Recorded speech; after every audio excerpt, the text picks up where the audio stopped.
In this video, I'm going to talk about 5 reasons that it is helpful to do or 5 benefits of doing a no-spend challenge. Before I do that though, I want to just quickly explain what a no-spend challenge is. A no-spend challenge is where you go for a certain amount of time, either a week or 2 weeks or a month or even longer, without spending any money at all or without spending any money in a particular category or categories. So for example, you might do a no-spend challenge for 2 weeks where you don't spend any money at all. Or you might do a no-spend challenge where you decide, hey, for 6 months I'm not going to buy any clothing, or we're not going to buy any electronics, or we're not going to go out to eat for 6 months or 3 months or whatever. Those are all different types of no-spend challenges. So now the 5 reasons to do a no-spend challenge.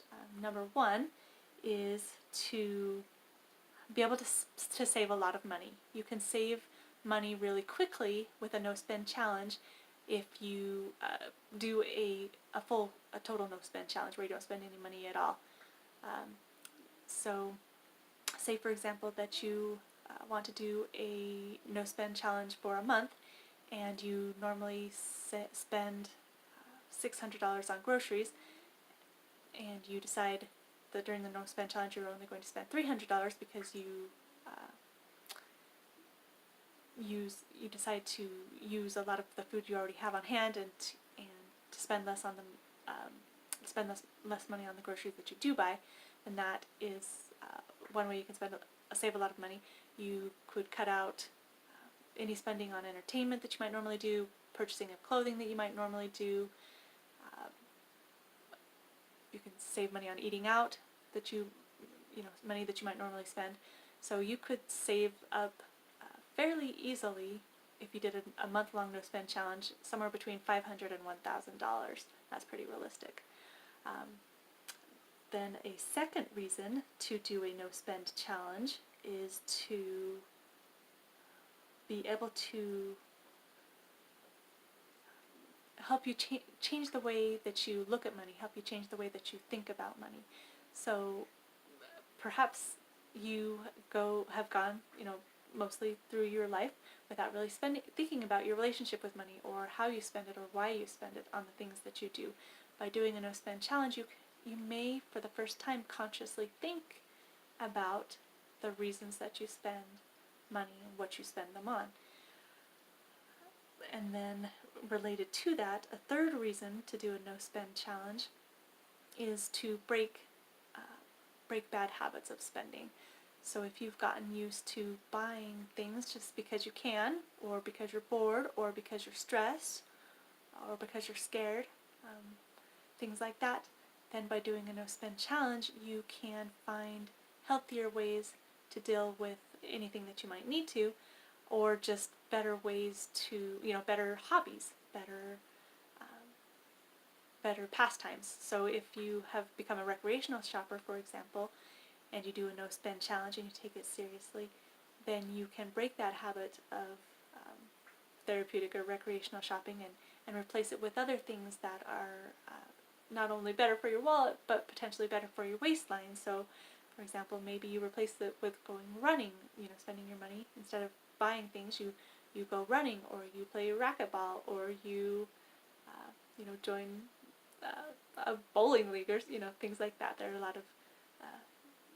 lot of other options for healthy ways that you can spend your time and deal with things that might be spending triggers, stresses or things like that.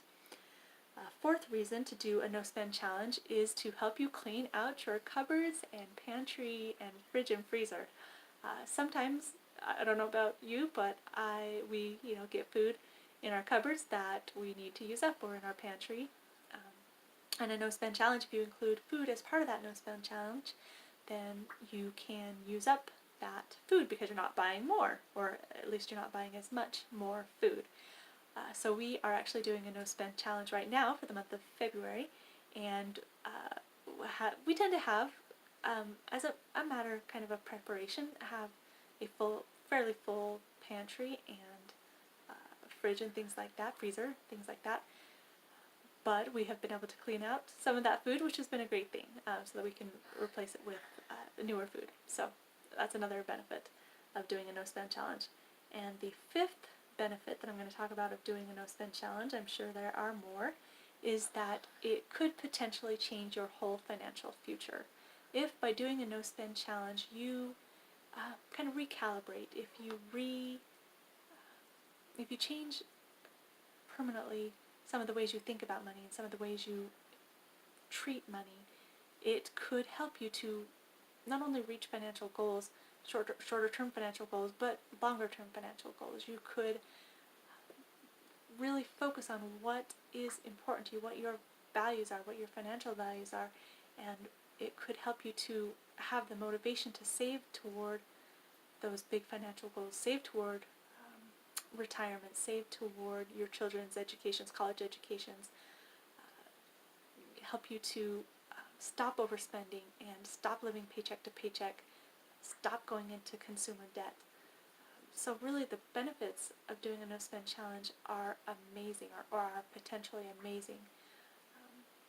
And not only for the short term of the money that you can save, but long term of the wealth that you can build, the financial security that you can build by doing a no-spend challenge, and how that can change your financial outlook and your financial behavior. I hope you liked this video. If you did, give it a thumbs up, subscribe to this channel, and give me a comment. Let me know what other videos would be helpful, what other topics would be helpful to hear about, to learn about. Thanks.